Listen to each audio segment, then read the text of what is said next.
Lisa Martinez stared at the rejection email on her phone screen for the third time that morning. Another hospital had decided they didn't need her.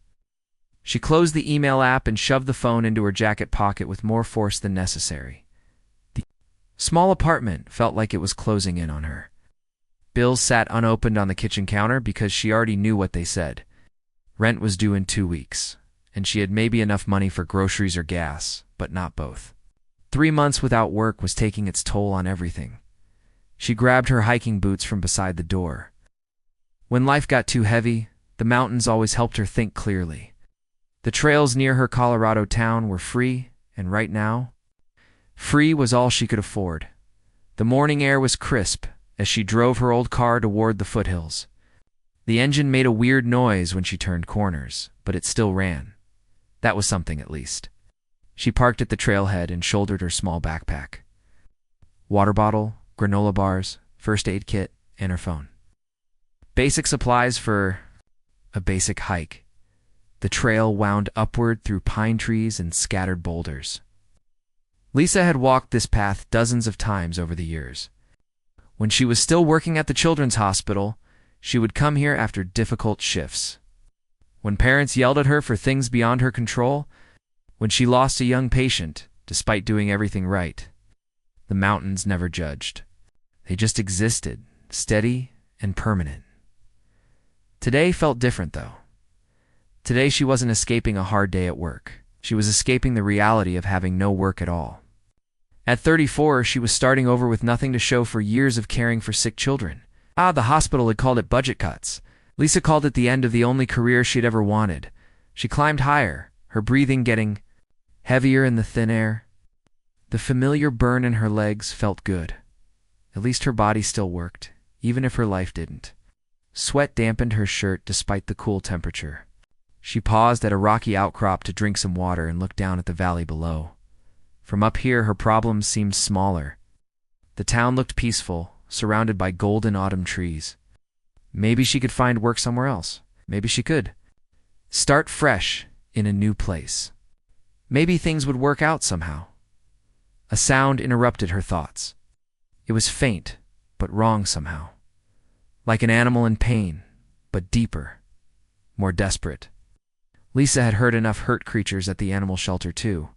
Recognized distress when she heard it. She followed the sound off the main trail, pushing through thick bushes and over fallen logs.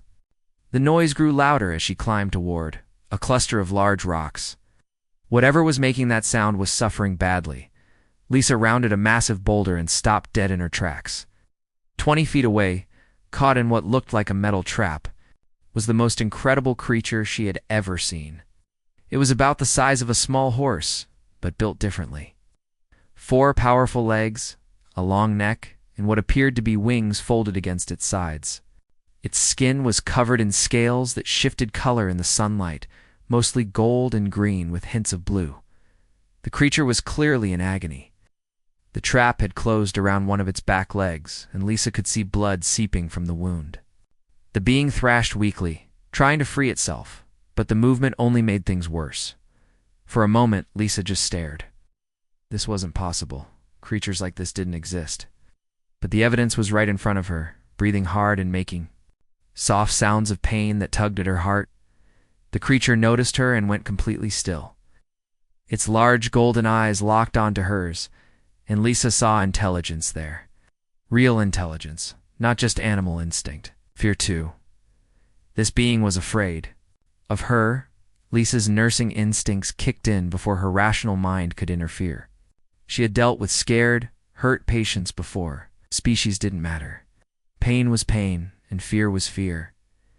She moved slowly, keeping her hands visible and her voice soft. "Hey there, big guy. I know you're scared. I'm not going to hurt you. I want to help." The creature's eyes followed her every movement. When she took a step closer, it made a low, rumbling sound that might have been a warning. Small flames flickered from its nostrils. Lisa stopped moving, but kept talking. "I know it hurts. That trap looks really bad, but I can help if you let me. I'm a nurse. Well, I was a nurse. I know how to take care of injuries." She slowly reached into her backpack and pulled out her first aid kit. The creature watched but didn't try to flame her again. Lisa took that as a good sign. Getting closer required patience. Every step had to be earned. Every movement telegraphed in advance. Lisa had learned these skills working with frightened children in the emergency room. Trust had to be built one moment at a time. That's it. I'm just going to look at your leg, okay? I need to see how bad the damage is. The trap was worse than she had first thought. It wasn't a simple bear trap or hunting snare.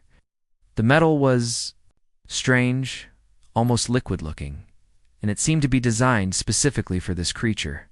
The edges had clamped down around the leg with surgical precision, avoiding major arteries but causing maximum pain.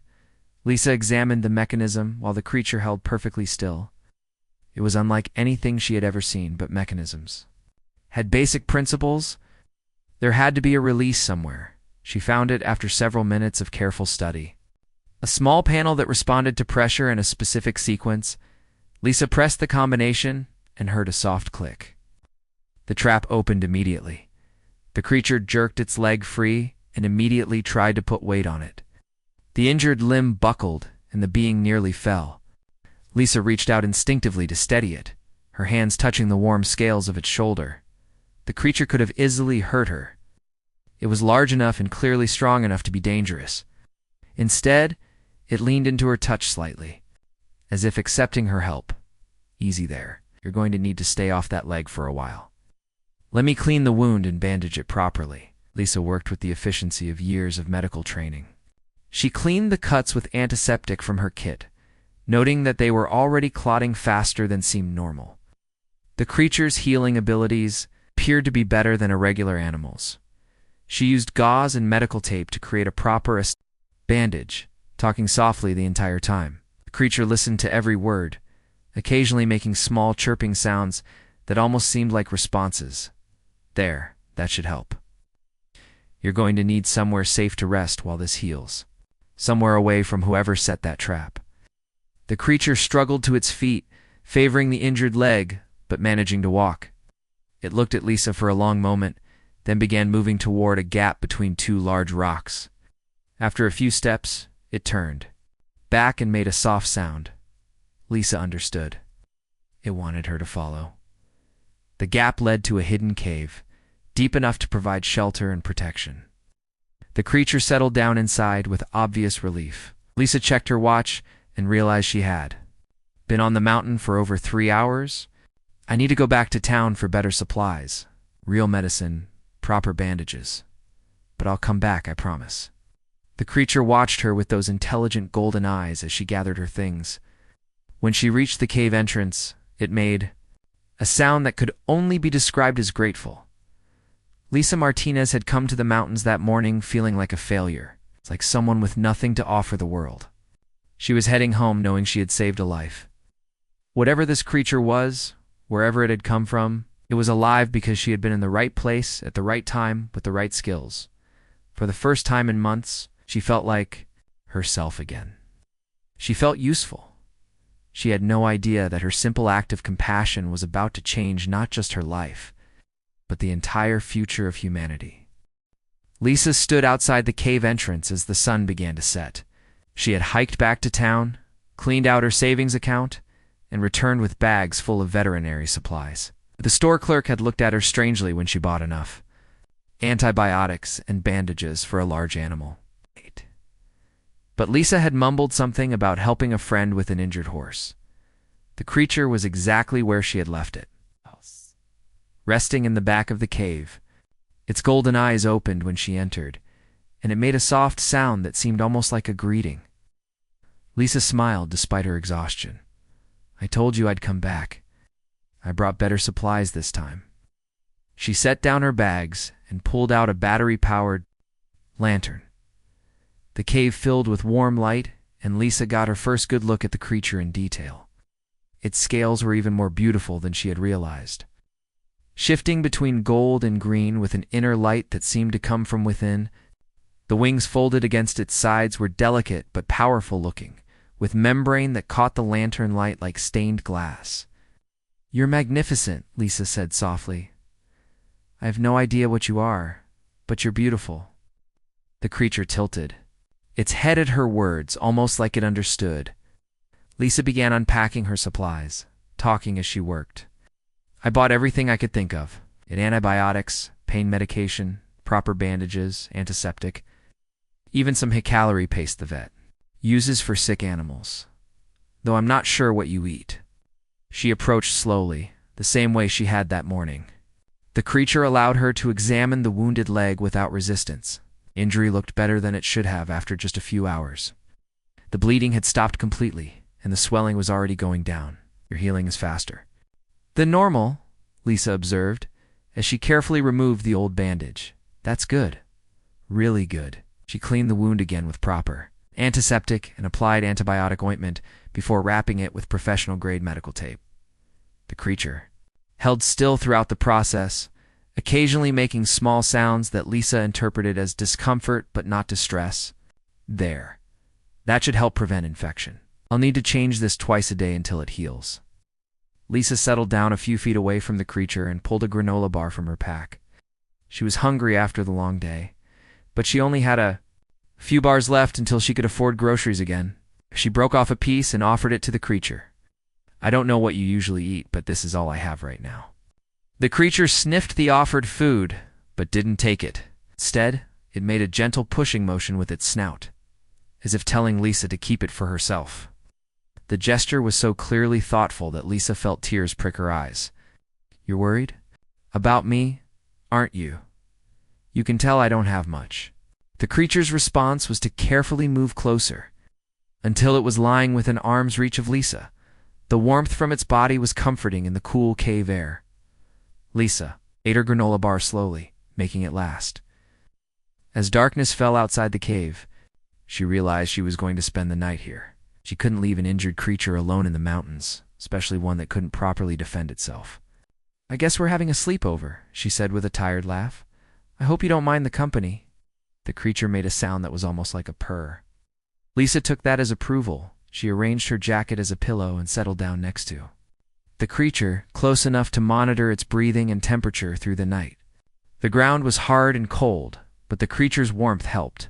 I should tell you about myself, Lisa said into the darkness. Since we're going to be spending time together, my name is Lisa Martinez. I'm 34 years old, and until 3 months ago, I was a pediatric nurse. That means I took care of sick children. The creature's breathing was steady and calm. Lisa continued talking, finding comfort in having someone to share her story with, even if that someone couldn't talk. Back. I loved that job. Every day was different. Some days were really hard when kids were really sick or scared, but other days were amazing when I could help a child feel better or make them laugh when they were hurting. I was good at it too. The kids trusted me. She paused, remembering the last day she had worked. A little boy with a broken arm, who had been terrified of doctors until Lisa sat with him and explained everything that was going to happen. By the end, he had been laughing at her silly jokes while the doctor set his bone. The hospital said they didn't have enough money to keep all the nurses. They had to let some of us go. I know it wasn't personal, but it felt personal. Like everything I was good at didn't matter anymore. The creature shifted slightly, moving even closer to Lisa. She could feel its steady heartbeat through the scales. I've been trying to find another job for months, but there are too many nurses looking for work and not enough positions. My savings are almost gone. I might have to move back in with my parents, and I'm 34 years old. It feels like failing. At being an adult, Lisa felt the creature's warm breath on her arm. It was definitely listening to every word. But today, when I found you in that trap, I remembered what it felt like to help someone who really needed it. I remembered why I became a nurse in the first place. It wasn't for the money or the schedule. It was because I wanted to take care of others. She reached out carefully and touched the creature's shoulder. The scales were warm and surprisingly soft. Whatever you are, wherever you came from, you needed help today, and I was able to give it. That matters. Maybe it doesn't pay my rent, but it matters. The creature made a soft, trilling sound, almost like it was agreeing with her. Lisa dozed fitfully through the night, waking every hour or so to check on her patient. Each time, the creature was resting peacefully, its breathing steady and strong. The wound seemed to be healing even faster than before. Near dawn, Lisa was awakened by a strange sensation. Her back, which had ached constantly since her last year of nursing, suddenly felt different. The chronic pain that had become so familiar she barely noticed it anymore was completely gone. She sat up carefully, expecting the usual stiffness and discomfort. Instead, her back felt better than it had in years. She could move without any tightness or soreness at all. Lisa looked at the creature, who was watching her with alert golden eyes. As their gazes met, she felt that same warm, tingling sensation she had noticed the day before when the creature had first touched her hand. "Did you do something to help my back?" she asked softly. The creature's response was to look almost embarrassed, or turning its great head away as if it had been caught doing something it wasn't supposed to do. Lisa stared in amazement. Not only was this creature intelligent, but it had somehow healed her chronic pain. The being she had rescued was taking care of her in return. "Thank you," she whispered. "I don't understand how you did that, but thank you." The creature looked back at her and made a sound that was unmistakably pleased. Lisa realized that whatever this being was, it cared about her well-being as much as she cared about its dot as the sun rose outside the cave. Lisa knew her life had changed in ways she couldn't yet understand. She had come to the mountains yesterday, feeling lost and useless. Now, she was caring for a creature that defied everything she thought she knew about the world. More importantly, she felt needed again. She felt like herself again. The creature struggled to its feet and limped toward the cave entrance. Lisa followed, worried it might try to leave before it was fully healed. Instead, it stopped at the opening and looked out at the sunrise, then back at Lisa. "Beautiful morning," Lisa agreed. "Your leg looks much better, but you still need to rest it for a few more days."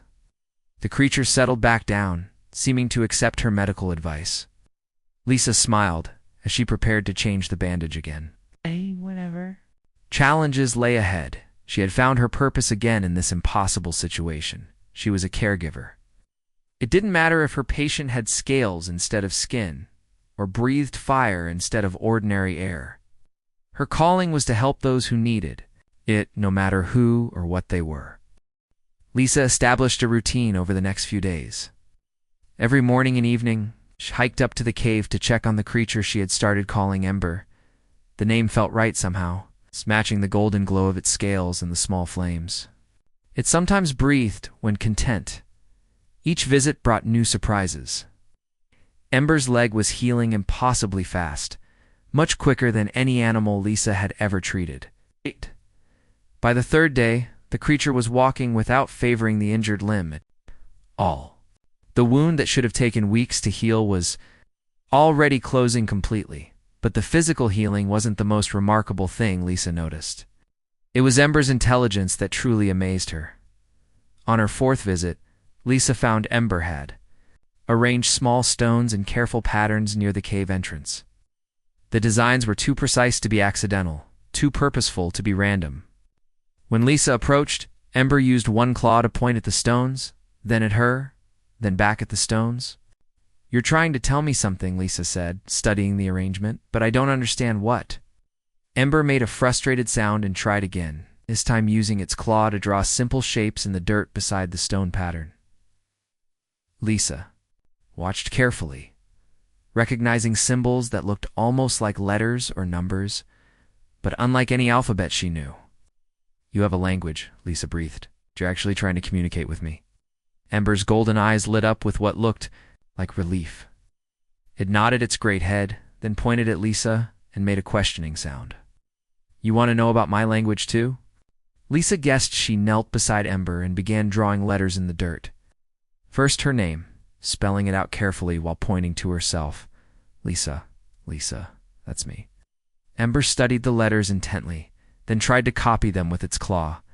The first attempt was clumsy, but the second was nearly perfect. Lisa stared in amazement as Ember wrote her name in the dirt. "You learn so fast," she whispered. "What are you?" Over the following days, their communication sessions became the highlight of Lisa's visits. Ember was eager to learn human words and amazingly quick at picking up basic concepts. Lisa taught it simple vocabulary, while Ember showed her more complex stone arrangements and drew increasingly detailed symbols. Lisa began to understand that Ember wasn't just intelligent, It was highly educated, possibly more advanced in some ways than humans. The mathematical concepts it demonstrated through stone patterns were complex enough to make Lisa's head spin. "You're not from around here, are you?" Lisa asked during one of their lessons. She had started bringing a small notebook to record the symbols Ember showed her. "I mean, not just from another country. You're from somewhere else entirely." Ember went very still at her words. For a long moment, it simply stared at her with those intense golden eyes. Then, slowly, it nodded. Lisa felt her world shift slightly. She had suspected something like this, but having it confirmed was different. She was sitting in a cave in Colorado, having a conversation with a being from another world. "Are there others like you?" she asked gently. Ember's expression grew sad. It drew a circle in the dirt, then many small figures inside the circle. Then it drew a line, separating one small figure from all the others.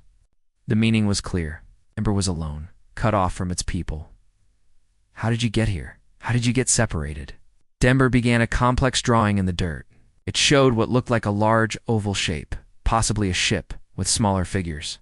Inside, then something attacking the ship, breaking it apart. The drawing showed Ember's figure falling away from the others, landing alone. Lisa's heart ached as she understood. Ember had been in some kind of accident or attack. It had crashed here, alone and injured, with no way to contact its people. "That trap I found you in," Lisa said slowly. "Someone else knew you were here? Someone was hunting you?" Ember's reaction was immediate and fearful. It made sharp, distressed sounds and pointed frantically at its drawings, adding new elements that showed hostile figures setting traps and searching. "Hey, it's okay," Lisa soothed, reaching out to touch Ember's shoulder. "You're safe now. I won't let anyone hurt you." Ember calmed at her touch, but Lisa could see the fear in its eyes.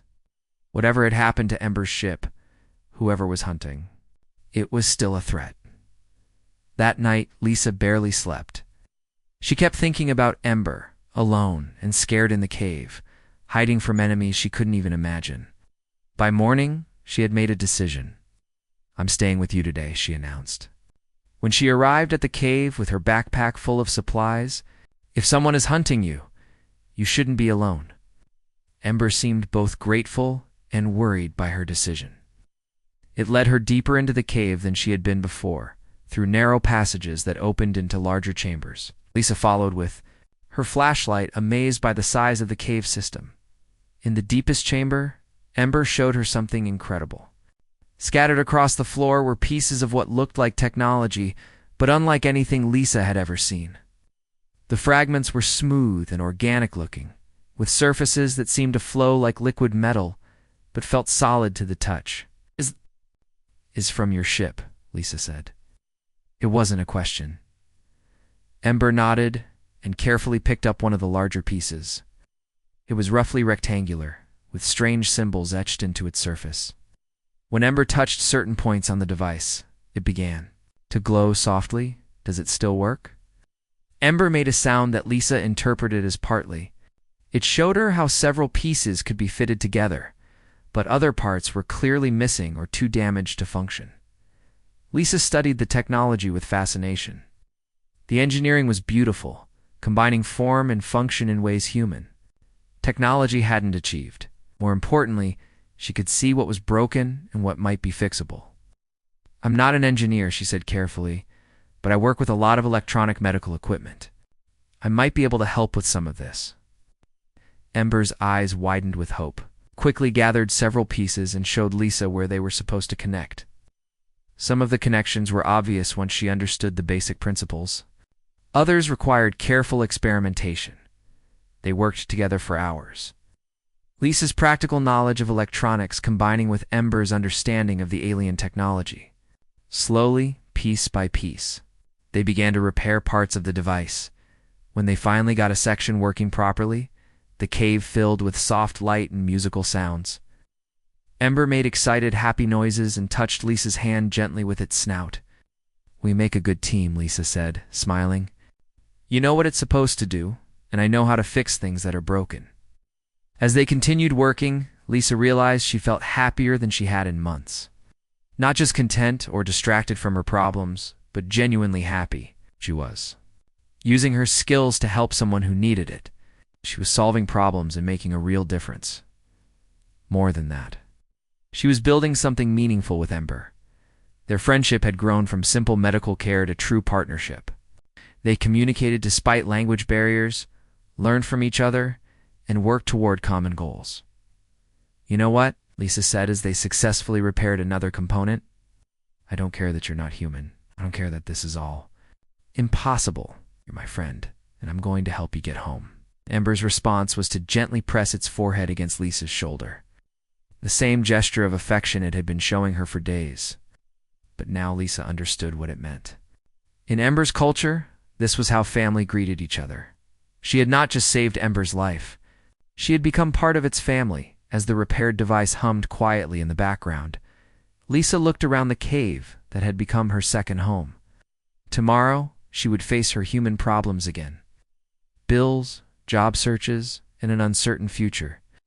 But right now, in this impossible place, with this impossible friend, she knew exactly who she was and what she was meant to do. She was a healer, a helper, and a bridge between worlds. 2 weeks after finding Ember, Lisa watched as her alien friend carefully connected the last repaired piece to the communication device. They had worked together every day, slowly fixing the damaged technology piece by piece. Lisa's knowledge of electronics had proven surprisingly useful, and Ember's patient teaching had helped her understand the alien systems. The device was beautiful when complete. It looked like a cross between a flower and a crystal, with flowing lines that seemed to pulse with inner light. When Ember touched the central component, the entire device began to hum softly. "Is it working?" Lisa asked, though she could already see the answer in Ember's excited expression. Ember nodded and began touching different parts of the device in a careful sequence. Symbols appeared in the air above it, glowing softly in the dim cave. The alien. Writing scrolled past too quickly for Lisa to follow, but Ember watched intently. "You're sending a message to your people," Lisa realized. Ember paused in its work and looked at her with sad eyes. It drew quickly in the dirt beside the device, showing the same picture it had drawn before. The circle with many figures, and one figure separated from the others. But this time, Ember drew a line connecting the separated figure back to the circle. "You're telling them where you are," Lisa said. "You're calling for help." Ember nodded, then touched Lisa's hand gently. It drew another picture, this one showing Lisa's figure standing beside Ember's. Then it drew the same line connecting both figures to the larger circle. Lisa stared at the drawing, understanding what Ember was trying to tell her. "You're telling them about me too." The device suddenly flared brighter, and new symbols appeared in the air. Ember studied them carefully, then made a sound of joy and relief. It turned to Lisa with sparkling eyes and pressed its forehead against her shoulder in the gesture she had learned meant family. "They answered," Lisa said. "Your people are coming." Ember nodded eagerly, then showed her more symbols on the device. Lisa couldn't read them, but she understood the basic meaning from Ember's excited movements. Help was on the way. "How long will it take them to get here?" Lisa asked. Ember held up one claw, then pointed at the sky, then at the ground. One day, Lisa felt her stomach twist with nervousness and excitement. "Tomorrow," she whispered. "They'll be here tomorrow." The reality of the situation hit her all at once. Tomorrow, actual aliens would arrive on Earth, not just Ember, who had become as familiar as an old friend, but Ember's people. Beings from another world with technology far beyond anything humans had ever imagined. "What will they think of me?" Lisa asked. "What will they think of humans?" Ember seemed to understand her worry, touched the communication device again, and showed her the message it had sent. While Lisa couldn't read the alien writing, Ember drew pictures to explain. The message told the story of how Lisa had found Ember in the trap, cared for its injuries, and helped repair the communication device. The pictures showed Lisa as a helper, a healer, and a friend. "You told them I helped you," Lisa said. Ember nodded and made happy sounds. It drew more pictures, showing Lisa surrounded by symbols that looked like flowers and stars. Even without understanding the alien language, Lisa could tell these were good things. Honors or praise of some kind. That night, Lisa barely slept. She had decided to stay in the cave with Ember rather than risk missing the arrival of its people. As she lay on her makeshift bed of jackets and borrowed camping gear, she stared at the cave ceiling and tried to imagine what tomorrow would bring. Would Ember's people be friendly? Would they see humans as equals, or as primitive creatures barely worth noticing? Would they take Ember away and leave Earth without a word?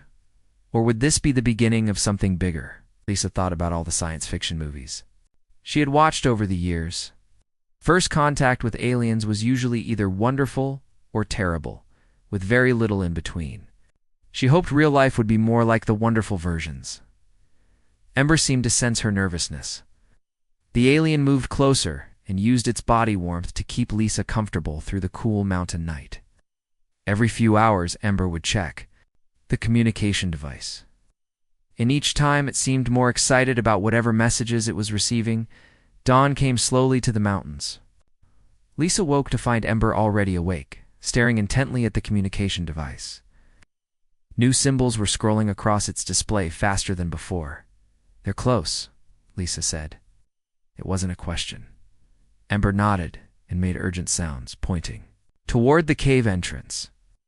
Lisa quickly gathered her things, her heart racing with anticipation and fear. They moved to the front of the cave together, looking out at the early morning sky. Everything looked normal. Birds sang in the trees, and a light breeze rustled the leaves. Lisa almost wondered if she had imagined the past 2 weeks. Then Ember made a sound of pure joy and pointed at the sky. 4 points of light were descending through the clouds, moving in perfect formation.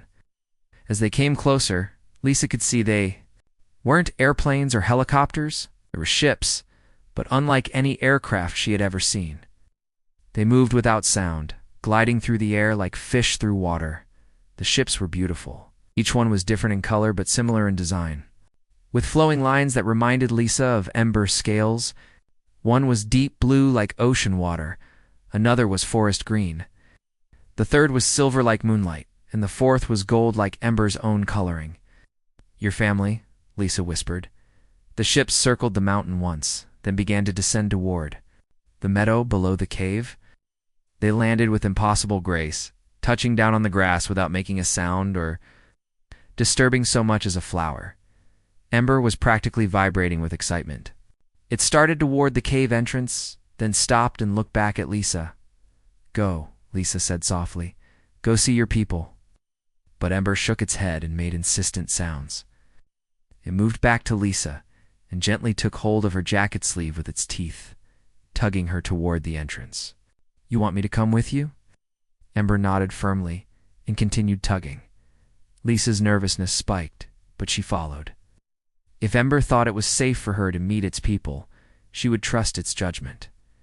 They made their way down the mountain together, Ember moving slowly to accommodate Lisa's more careful human steps on the rocky path. As they got closer to the ships, Lisa could see movement around the landed vessels.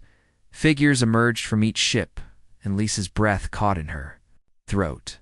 They looked like Ember, but were different in important ways. Larger, more elegant, with scales that seemed to contain actual starlight. They wore what appeared to be armor, but it flowed and moved like living metal. The beings from the golden ship approached first. Their leader was magnificent, with scales that shifted between gold and silver, and armor that seemed to be made of captured sunlight. When it spoke, its voice was deep and melodious, and Lisa was amazed to realize she could understand it perfectly. "Lisa Martinez," the being said in clear English. "Healer of the lost, savior of the flame heart, we have come to honor the debt that cannot be repaid." Lisa stared in shock. They knew her name. They knew what she had done. And somehow impossibly, they were speaking her language. Ember moved to stand beside the golden leader and made excited sounds in their alien language. The leader listened, then looked at Lisa with what she could only describe as warmth and respect.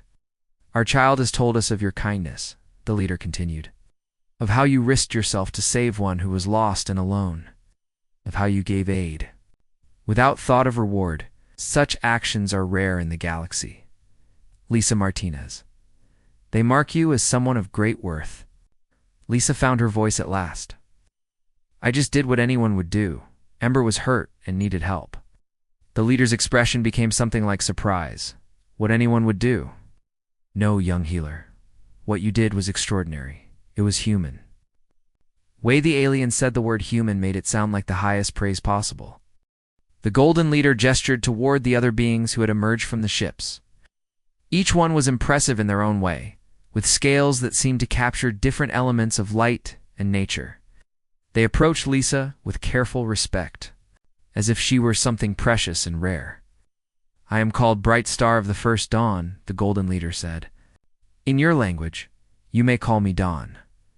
I am the parent of the one you call Ember, whose true name is Flame Wing of the Seventh House.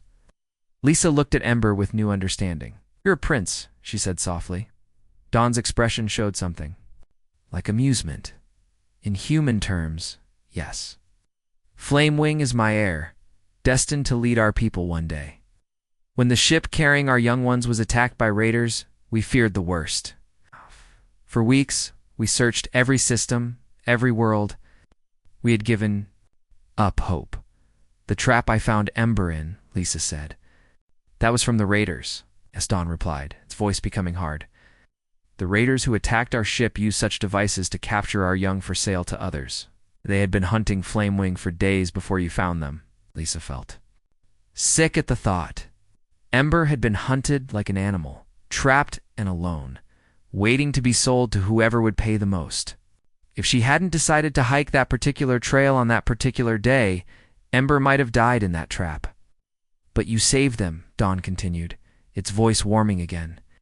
You saw a creature in pain and chose to help, despite the danger too. Yourself, you cared for Flamewing's injuries with skill and tenderness. You stayed with them through their healing. You helped repair the communication device that allowed us to find them. One of the other beings stepped forward, this one with scales like deep ocean water. I am Stormcaller of the Eastern Reach. I lead our healers. We have watched through Flamewing's memories what you did. Your medical knowledge, your gentle touch, your dedication to a patient's well-being. These are the marks of a true healer. Flame Wing also tells us you have been without work, Dawn said gently. That your own people did not value your healing skills as they should. This grieves us greatly. Lisa felt heat rise in her cheeks. She hadn't realized Ember had shared so much. About her personal struggles. I'll find something eventually. Maybe not in nursing, but something. Perhaps, Dawn said, you would consider a different opportunity. The alien leader gestured toward the ships. We are part of what you might call a galactic alliance. Hundreds of species working together, sharing knowledge and resources across many star systems. But in all our travels, we have never encountered a species like yours. What do you mean? Lisa asked. Stormcaller answered, your instinct to care for others, regardless of who they are or what they look like. Most species in the galaxy help their own kind and perhaps close allies. But humans seem capable of compassion for anyone. In need? That's not special, Lisa protested. That's just normal. No, young healer, Dawn said firmly. It is extraordinary. We have studied the data from your world's communication networks. We have seen how humans risk their lives to save strangers. How you care for animals that serve no purpose to you. How you will help enemies if they are injured badly enough. Another being stepped forward, this one with silver scales that seemed to contain tiny stars. I am memory keeper of the ancient ways. I have studied the histories of 1,000 species. None show the universal compassion that humans display. You are unique in the galaxy. Lisa looked at Ember, who had been listening quietly to the conversation. Her alien friend moved closer and pressed its forehead against her shoulder in the familiar gesture of family affection. We would like to offer you a position, Dawn said, as the first human to join our alliance. Your role would be to teach others about human healing methods and to establish protocols for caring for different species. You want me to be a space doctor? Lisa asked, hardly believing what she was hearing. More than that, a Stormcaller said. We want you to be a bridge between our peoples. It's to show others what human compassion looks like. It's to help us understand how your species can care so deeply for others.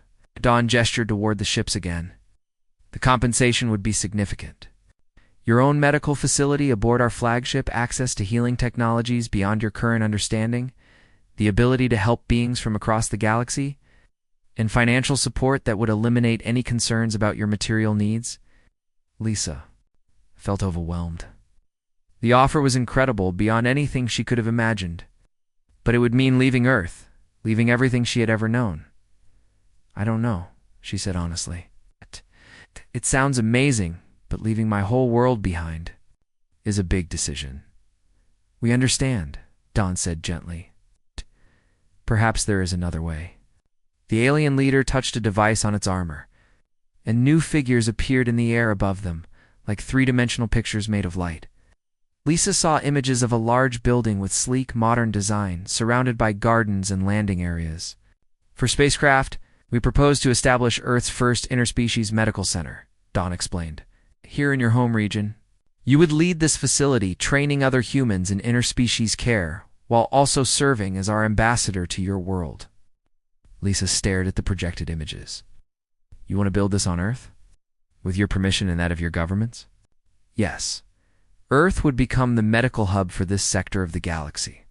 Beings from many worlds would come here for healing. Humans would learn to care for species they have never imagined, and you would be at the center of it all. But why me? Lisa asked. I'm just one person. There are other nurses, other doctors with more experience. Burr made soft sounds and moved to the communication device they had repaired together. It touched the device, and new images appeared in the air. Lisa saw herself as Ember had seen her, carefully tending its wounds, sitting through the long night in the cave, working patiently to repair alien technology. Because Dawn said softly, when Flamewing was lost and alone and afraid, you did not hesitate to help. You saw past the differences in species and biology and simply saw someone who needed care. That is the heart of what we need in this position, Stormcaller added. Your medical skills can be enhanced with our technology. Your knowledge can be expanded with our teaching. But your compassion, your instinct to heal and protect, that cannot be taught. That is purely human, and it is exactly what the galaxy needs. Lisa looked around at the assembled aliens, then at Ember, who was watching her with hopeful golden eyes. She thought about her empty apartment, her unpaid bills, her failed job searches. Then she thought about the past 2 weeks, caring for Ember and feeling more like herself than she had in months. The medical center would really be here on Earth, she asked. Yes, Dawn confirmed. You would work with beings from many worlds, but this would be your home base. Your people would be full partners in this endeavor. Lisa took a deep breath. And I would be helping others? Healing people who need it? Beings from across the galaxy, Stormcaller said. Species with medical needs your people have never imagined. You would be saving lives on a scale beyond any human healer in history. Lisa looked at Ember one more time. Her alien friend had changed her life simply by needing help. Now that same bond of care and trust was opening a door to the entire galaxy. I accept, she said quietly, then louder. I accept your offer. Ember made sounds of pure joy and practically danced around the meadow. The other aliens showed their approval in their own ways, with musical sounds and shifting scale colors that spoke of happiness and celebration. Then it is settled, Dawn said. Lisa Martinez, you are now Earth's first interspecies medical ambassador. Construction of the medical center will begin immediately. As the aliens began activating devices and making preparations, Lisa stood in the mountain meadow and tried to process what had just happened.